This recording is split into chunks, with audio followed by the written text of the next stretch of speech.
Pickleball Diaries presents Cling on the Court with your host, Lily Brown. Let's go! Hi, Jeff. Welcome back again to the Cling on the Court. We're so happy to have our performance coach, Jeff, and today we're going to continue to talk about the 4Rs, the next two phases. So, Jeff, last time we talked about the first two, the read and the react. So the next phase is the respond. So do you mind talk about the definition of the respond? Yeah, so when we're talking about the shot cycle or the shot movement cycle, the response is what comes after reacting. So response is really just your ability to read the oncoming ball and decide how you're going to respond mostly we're talking about shot selection. So the reaction, which is the previous phase of the cycle, is just the perception of the oncoming ball. So it's reading the ball off the paddle of your opponent. And then the response is you deciding how you're going to send the ball back based on the qualities of the oncoming ball. Mostly, there's a lot of other factors that go into decision making, but you're reading the oncoming ball and you're deciding on a response. So basically, we call this shot selection or decision making, and yeah, it's obviously a critical part of being a good pickleball player is making the right decision at the right time so that we're A, consistent, and B, effective. And it's what makes pickleball so fun and so challenging is that the shots that we need to be able to hit, there's so many different shots, and our responses have to be trained so that we can make good decisions in real time on the fly, often with very little time to read and react. So it's what makes it fun, but also really challenging. But it's a critical part of any player's development at all levels. Yeah. So can you explain what's the difference between react and respond? Yeah, the react is really like it's quickly reading the ball off of the opponent's paddle, and then the react is a little bit more. We're sort of referring more to the movement of like starting to move into position with your body and your paddle. So you're reacting to the oncoming ball. So it's more like the physical, like you're using your perception skills to read the ball and position yourself, and then the response part of it is more about what you're going to respond with in terms of your shot selection. So the reaction again, it does involve perception for sure, but it's more the physical qualities of reacting with your paddle and body. And the response part is like making the right choice based on the ball that you see coming towards you. It's also your response is also determined not just by the ball you receive, but the strengths and weaknesses of your opponents, your own court positioning. So you can see there's a lot of variables that go into decision making, which is why it's so important to train that element of your game. Yeah, can you give us some examples of the decision making? Yeah, so like some really basic examples would be when you're receiving a return of serve, you have a decision of whether you want to drop your third shot or drive your third shot or hit a hybrid. So that's a simple example. And what shot you choose may depend on your own preferences. So you might not have a good drive. So it might not matter what kind of ball you receive. You just decide to drop because that's what you're comfortable with and it's what you're really good at. But if you have the capability of driving and dropping with effectiveness, you might base your decision on which shot to use. You might base it on the depth of the return. So if the return is a little bit weaker and the ball sort of sits up a little higher, you might decide to drive the ball because it's easier to execute a drive when the ball is slow and short. If the ball comes a little bit deeper and has some speed on it, maybe you find it more challenging to set up for a drive and time your big swing and your aggressive swing. So you may decide to drop the ball, or maybe you want more time to move forward. So you think hitting a drop from a deep position is a better way to go. So that's a basic example of decision making. Another example of decision making is, let's say all four players are at the non-volley zone and you're in the middle of a dinking exchange. Every dink that you receive from your opponents, you have a decision to make. Do you respond with a dink, or if they pop it up slightly, You might hit like a reach in volley where you just sort of softly take the ball out of the air, or you have to decide whether you let it bounce. If the ball's slightly above the net or around the height of the net, you may decide to speed it up out of the air with a volley. So you have a decision like, do I just take the ball out of the air and drop it as like a dink volley, or do I speed it up with more of a roll feeling to try and catch my opponents off guard? And again, that sort of depends on your comfort level with those types of shots and your ability to make those decisions quickly. And again, this goes back to our previous episode is um, like we have to train these skills so that we can react really quickly in real time.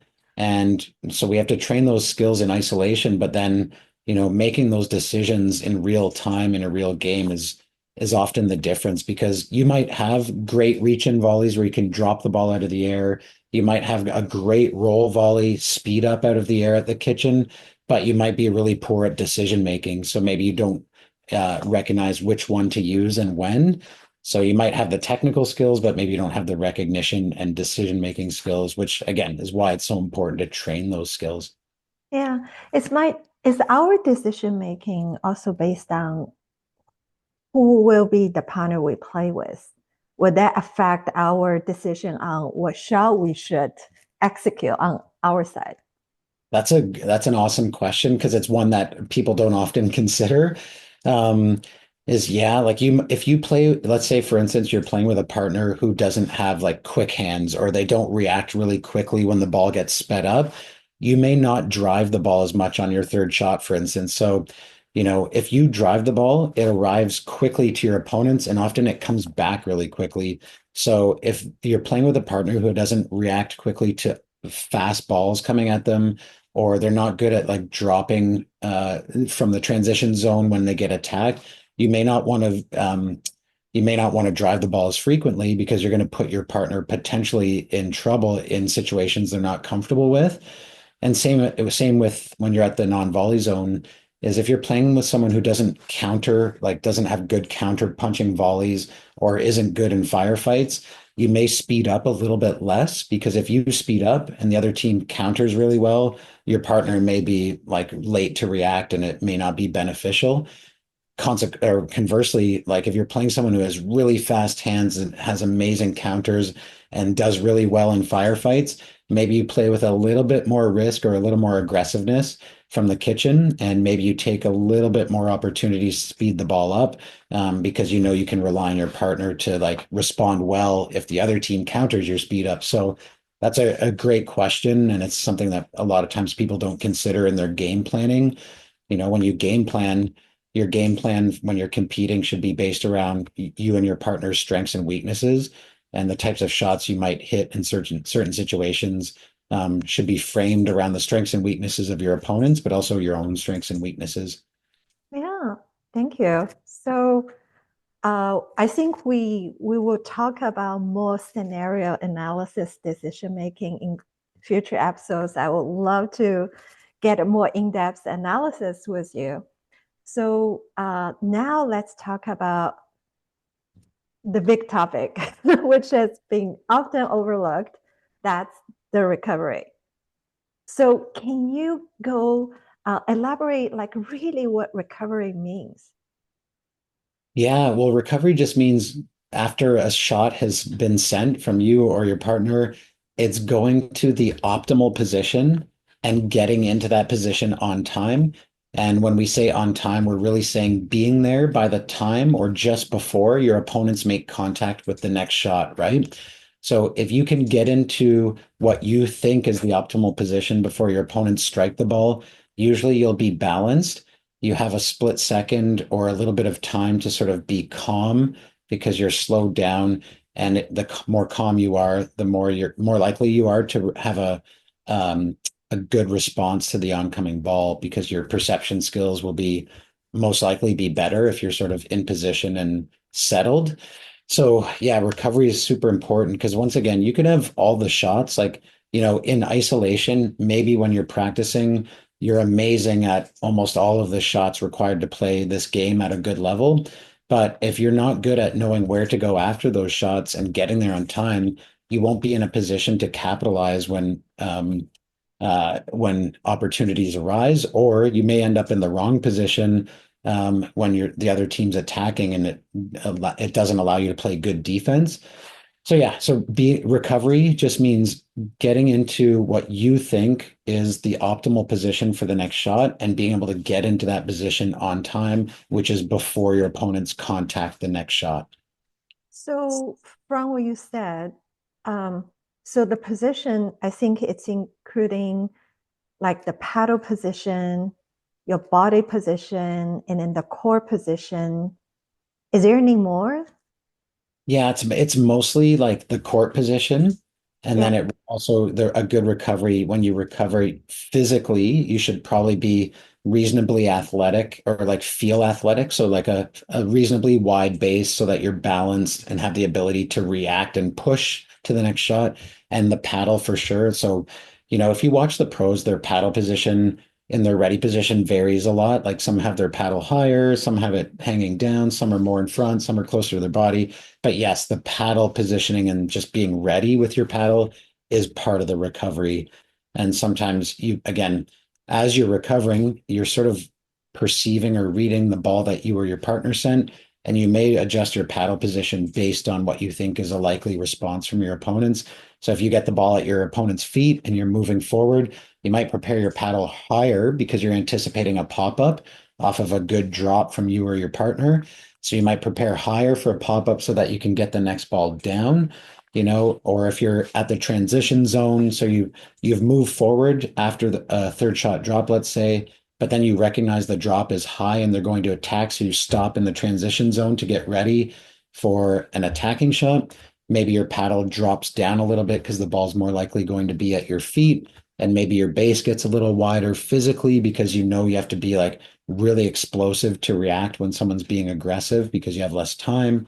So yeah, recovery means court position and then your physical body in terms of balance and being athletic and having the paddle ready to respond to any oncoming shot. Yeah. So do you mind to get into some examples, analysis with us to kind of explain the recovery well? Because as you said in the previous episode, recovery link back to the read. So it's all continuously. It's not like just done. It's keep on going. If we use the third as the example, I think that baffles a lot of players is when you hit the third, when it's a drop. Of course, some coaches said, "Oh, go to the kitchen ASAP," and some said, "Oh, take your time, move with caution." So, but that's all in high level concept. Uh, Even if you proceed with caution, and I find a lot of players, they're just like really just watch and then slow down. And that's also probably not the best reaction for that. So how do we do this efficiently? And like by using the 4 Rs, apply that theory to in the third shot scenario, how do we approach the kitchen most efficiently? Yeah, so again, you have to watch your partner getting ready to hit their shot. So usually you can get a read with your partner if they have a backswing, so their paddle goes back and they're sort of look like they're setting up to drive the ball. Then some of it depends on where they're driving from and how good they are at driving the ball will determine where you go. So if let's say that your partner looks like they're going to drive the ball from behind the baseline, you're probably not going to be looking for a shake and bake because the ball's coming from so far away. When they drive it to the opponents have more time to react if they're driving from far. So you're probably not going to go into a really offensive position like you shake and bake and crowd the non-volley zone, because if the ball's coming from far away, the opponents have more time. They'll be able to block the volley with precision and probably keep it low, which doesn't give you, as the partner who's moving forward, doesn't give you a great opportunity to like do damage. So you might like glide forward towards transition zone and have the idea of like, okay, my partner's driving from deep. I'm going to look if the ball comes to me to hit a drop fifth, or like that's sort of your default. And then unless you see a really obvious pop-up, then you can change that default and attack if the ball's high in the air. But the opposite of that would be if your partner's driving from inside the baseline, so they get an easy return, the ball's sort of sitting up nice and easy for them, and you see they're about to drive, that's going to be easier for them to execute, first of all, but also it'll probably be easier for them to put the opponents under pressure because now they're inside the baseline. Their opponents at the non-volley zone have less time to react. So you may have more the mentality of looking for a shake and bake, which means you might crowd the non-volley zone a little bit more so that you can capitalize on any weak volley from the opponents. So that's one example. And then, really like with a third shot drop, let's say, usually the idea is if you see your partner attempting a drop, you're going to start moving forward slowly. So you see, okay, they have no backswing. They're keeping their paddle close to the contact point. Looks like they're going to drop. You should probably start to glide forward. And as you're gliding forward, you're watching the ball come off your partner's paddle, and you're trying to make a read on whether that ball is going to get below the net on your opponent's side or if it's going to stay high where your opponents can attack it. And as you're gliding forward, if it looks like an effective drop, you would accelerate your forward movement to get to the non-volley zone. That way you can capitalize on a pop-up or just be in a good position if they hit a soft short ball. Or as you're gliding forward slowly, you start to read like, oh, geez, this ball's staying high. It's likely to be attacked. You can stop that forward movement around the transition zone or somewhere around the transition zone and get ready to go into a defensive mindset and play defense against the what's likely to be an attacking shot from the opponents. So as a rule of thumb on the third, if you're the partner who's not hitting the ball, you usually want to start to glide forward on most shots, unless your partner is really defensive and they're in trouble and going to pop up an easy ball. You just probably won't move forward at all. But usually you want to glide forward a few steps. And as you're gliding, you're observing the ball and you're either going to stop in the transition zone or maybe even back up, or you're going to accelerate your forward movement if you see an effective ball from your partner so that you can either capitalize or just be in a good position for like a soft, short response from the opponent. But again, this goes back to the first phase of this cycle, which is reading. And again, we talked about reading the ball off your paddle or your partner's paddle. That determines your court positioning and also helps you anticipate what a likely response might be from your opponents. Yeah, so I really like today and last time 4 hours, and we are talked about because it's a very different approach, different perspective of learning. And rather than learning individual shots, now we're working on the process, the whole thinking process. Well, it sounds like it can sound complicated but it's just understanding that you need to train skills of like reading and recovering. So after like training recovery is super important. And it's like, well, where do we recover? Well, where we recover is based on the ball that we sent to our opponents, right? And then so we should always be having some sort of recovery included in what we're doing if we want to like put our shots into a realistic situation and if we want to improve performance and gameplay. So to be clear, we definitely want to train and break down like single shots in isolation so that we can feel confident. But we have to at some point open that up into a more realistic setting because shots don't happen in isolation in a game. There's a shot before, there's a shot off after, there's movement, there's decision making. So we need to build confidence through repetition and isolation, but we do have to recognize at some point to open it up and include recovery, include decision making, include like the shot before that often leads to the shot we are working on. So it's just making sure that when you train, you always open it up at some point and include something that feels more realistic or game-based and competitive so that those shots that we train hold up in competition. Because ultimately, that's why we train and drill is so that we can improve performance. But if we train just technical skills and just train the shot in isolation, it may lead to some improvement in performance, but probably not like as much. You won't fulfill your potential unless you include like decision making, recovery, and like your perception and decision making skills. Yeah, that probably answers the question of a lot of players, they're training but it doesn't translate the training courts how they can do to the competition court or to the game court. Yeah, exactly. Like so it's sort of the modern, sort of generally accepted best practice, like for most sports, internationally is like a play, practice, play approach.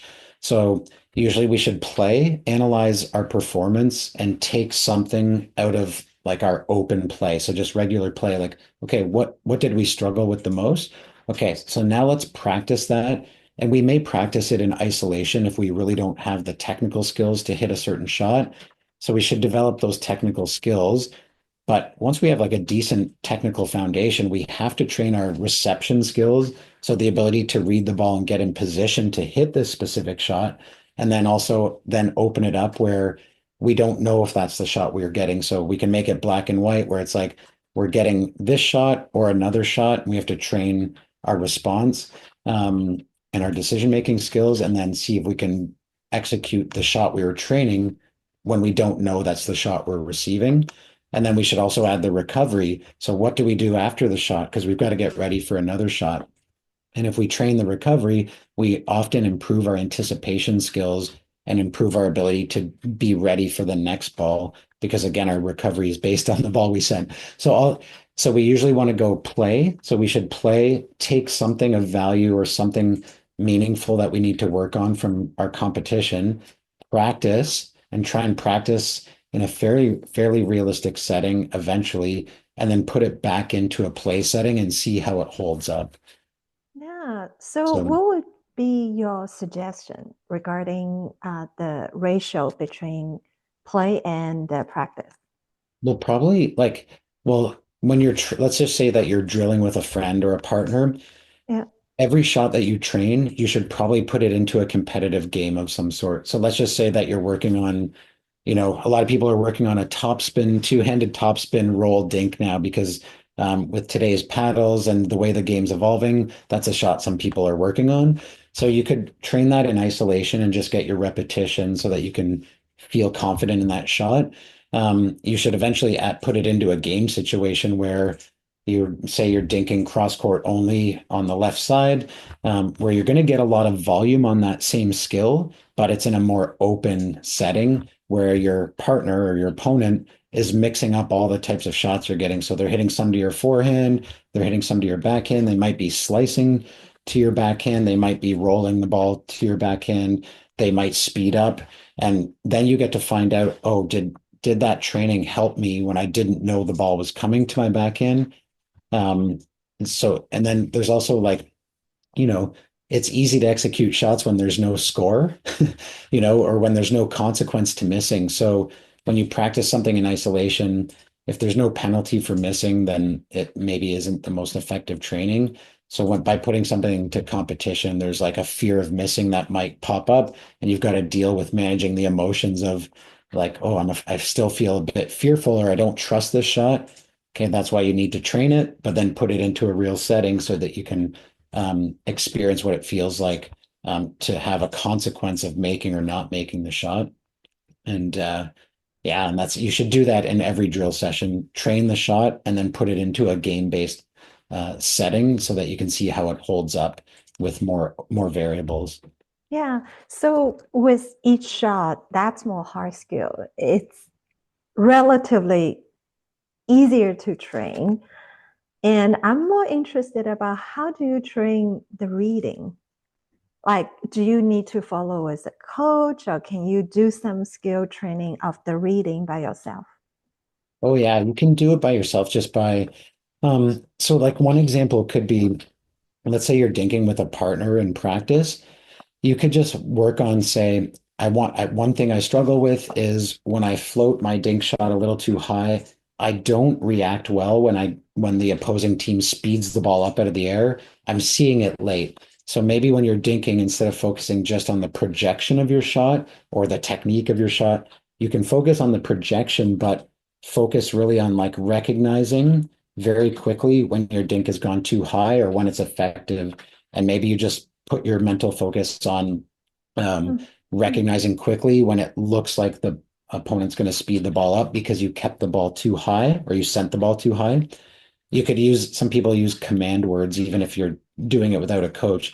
You can say the word now. So let's say that you're dinking cross court and you are working on recognizing when your dink is not quality and when it gives the opponent a chance to speed up. You could say the word now to show that you recognize when the opponent might speed the ball up out of the air because your dink was too high. And the goal in that case would be to say now before your opponent makes contact with the ball.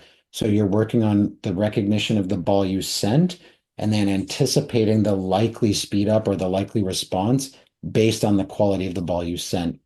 So that's just one way to like verbalize it. You could do something like if you're training your third shot drop, for instance, every time you hit a drop, you could say the word up or stay. So if your third shot drop is effective and it's good quality, so it's good, you think it's going to end up being low below the net and force your opponents to hit up, you can say the word up, meaning you recognize you need to recover up in a forward position in the court. Or if your third shot drop is high and it looks like it's going to be attacked, you can say the word stay, meaning you recognize you should probably stay back a bit because you anticipate an attacking shot from the opposing team.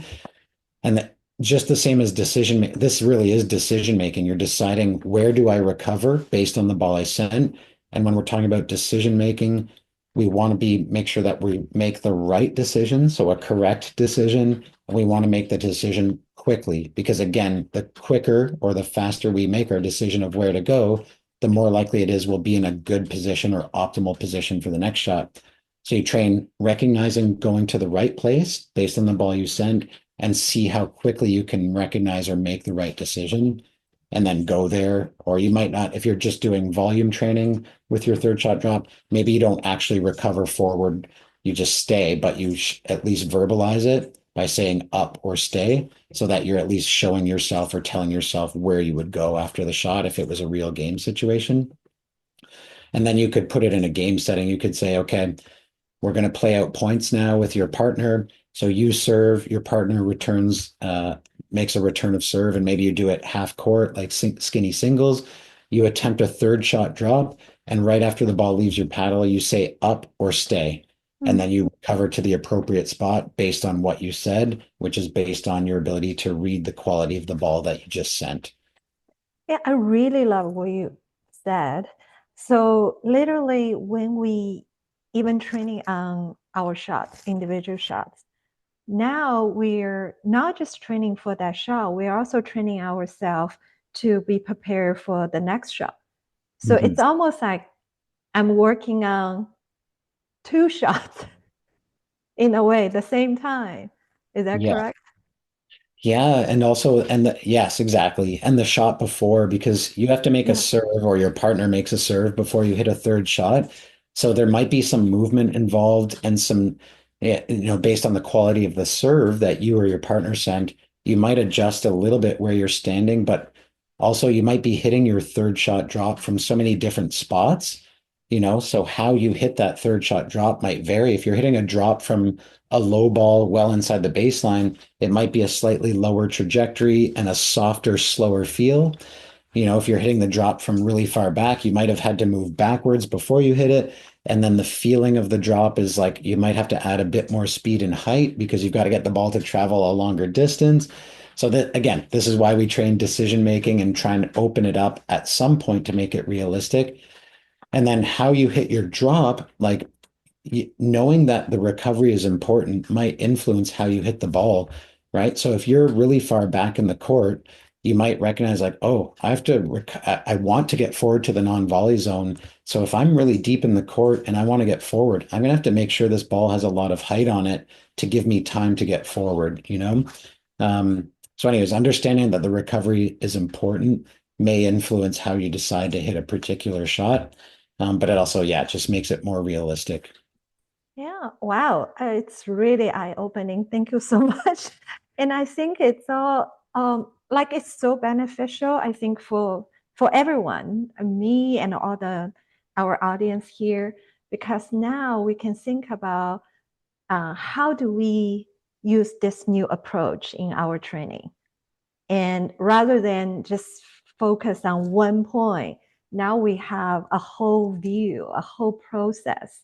And every time when we work on one shot, it's not just that shot, it's before, now, and after.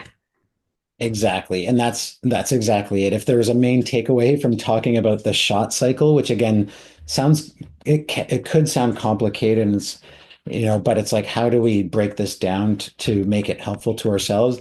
Essentially, if you wanted to look at this and take something from it or take a few things from it, it's make sure that you open up your training and make it realistic by putting the shots that you train into game situations. So that's the one really important thing.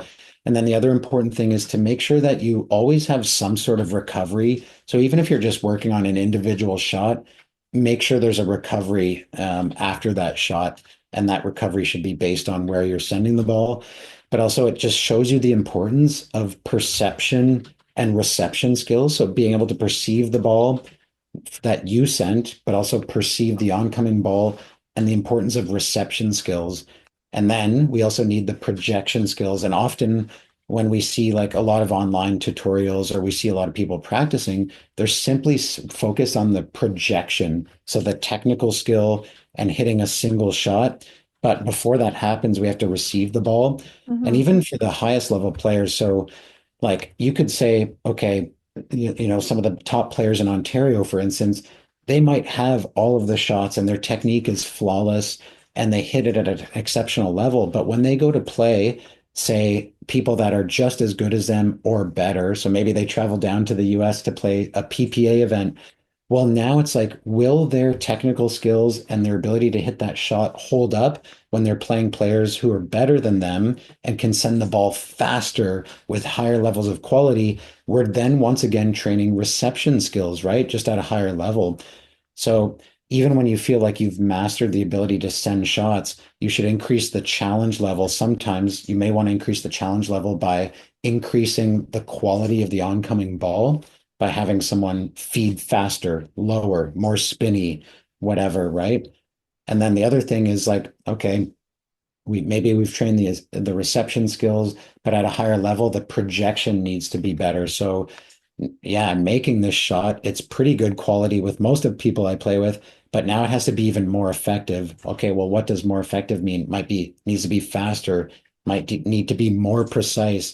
The ball might need to stay lower when I send it to the opponents, or it has to go deeper than I've been getting it against the top players, So yeah, sorry, I think I went off on a bit of a tangent there, but I would say just make sure that you train reception skills and projection skills because that's really what this shot cycle is talking about. It's talking about receiving a ball, sending a ball, and then after you've sent it, reading where you should position yourself, and then reading the next shot, sending the next shot, and it just keeps going through this cycle. But it really emphasizes that it's not just about projection and the ability to hit shots. It's about the ability to receive different shots and be in the right place. Yeah, thank you. I think we have a lot to digest from this episode. Thank you so much for all these examples. And I think, Jeff, you also made a video analysis based on this Yes. topic, right?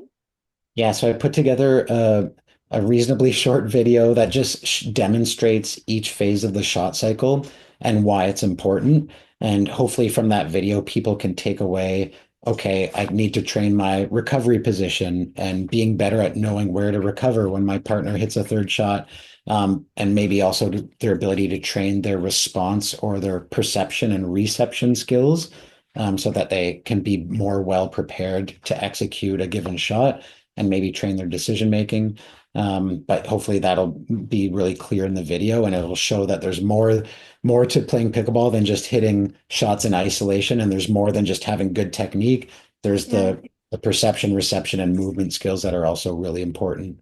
Yeah, I think that's what make the are gonna make the pickleball game more fun and really from the check moving to the chess.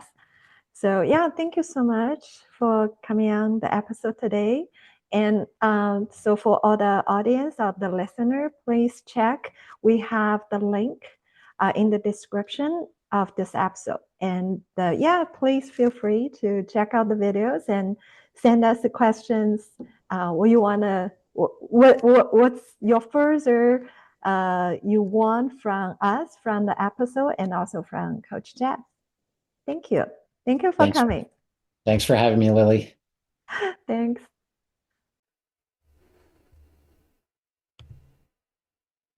Hi everyone. In part one of this video, we're going to take a look at something referred to as the shot cycle or the shot movement cycle, and how an understanding of the shot cycle might help you further develop your skills and do a better job of implementing those skills into competitive play where it matters most. In part two of this series, I'll give some examples of how you might go about training some of these skills. So what is the shot cycle and why does it matter? Essentially, the shot cycle is a series of actions that all players go through during point play, and it consists of 4 interconnected phases that occur in sequence on every single shot during a rally. There's a reading phase where the player reads the opponent and the ball at the moment of contact, followed by the reaction phase where the player moves and prepares for the oncoming ball, followed by the response phase, which refers to shot selection and execution. And then finally, there's a recovery phase where the player recovers before the cycle continues again. So how can an awareness of these things help our own game? Well, if we can do a better job identifying why we are struggling to execute certain shots or tactics in various game situations, we can then train the most relevant skills related to the execution of a given shot or tactic. For instance, maybe our technical skills are fundamentally sound, but our reception skills or ball judgment skills are the biggest challenge to being more consistent.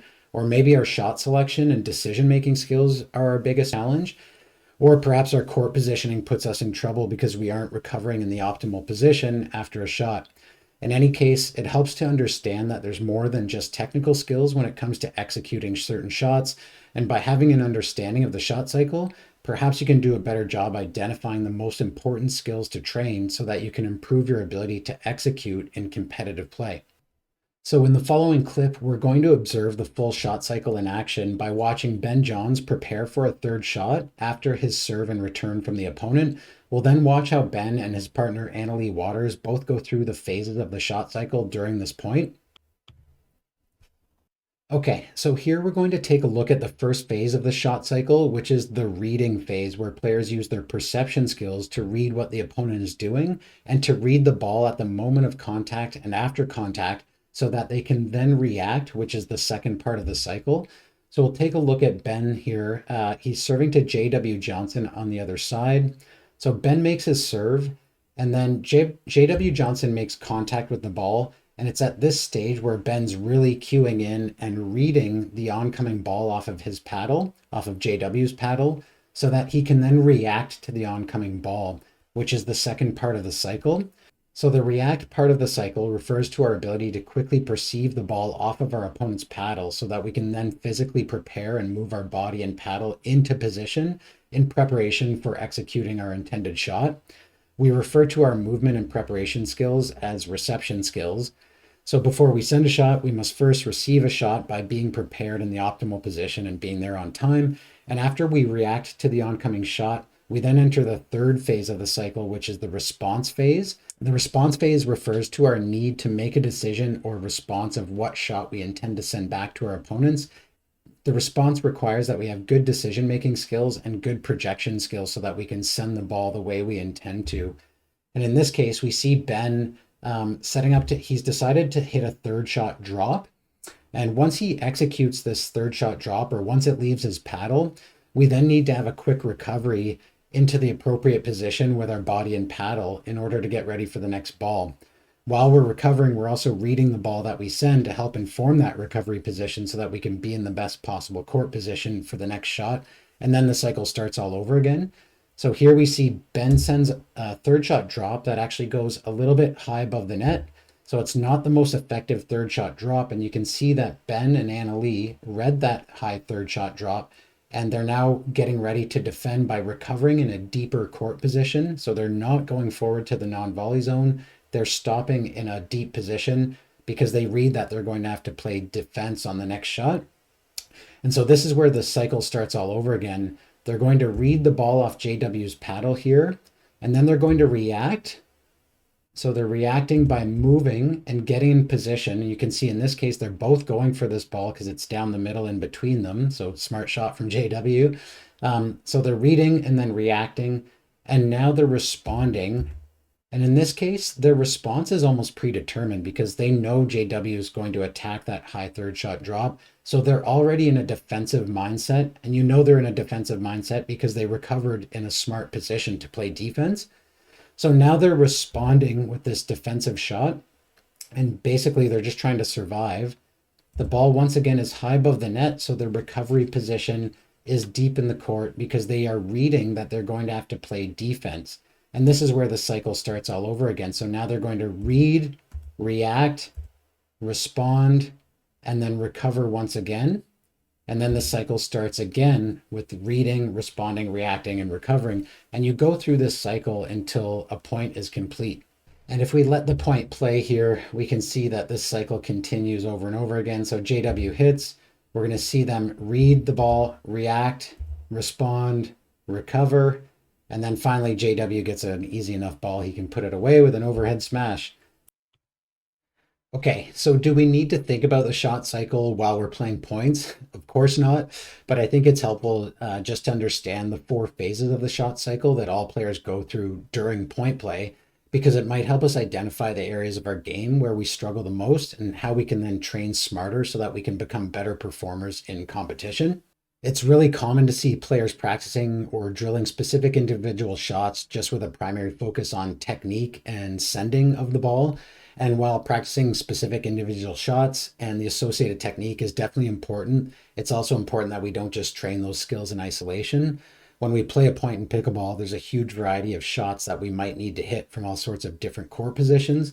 And before we hit any shot, we first have to try and get in an optimal court position to get ready. And then we need to read, react, and respond to the oncoming ball to help us decide where to move and how to prepare for the oncoming ball, all while deciding what shot we intend to send back. When we consider all those factors that go into executing a given shot, it's pretty obvious that practicing single individual shots with only a technical focus should just be a small part of the skills that we train. This doesn't mean that repetition and technique isn't important. It just means that we also need to train our perception, reception, decision-making, and recovery skills in specific game situations so that we can become better at transferring those skills into competition. So in part 2, I'm going to go into some tips about how you can train your perception, reception, decision-making, and recovery skills so that you can integrate all the shots needed to play into competition and do that with more success. So for now, that concludes part 1. I hope you found this video on the phases of the shot cycle helpful. Stay tuned for part 2, and I'll see you guys soon. Thanks.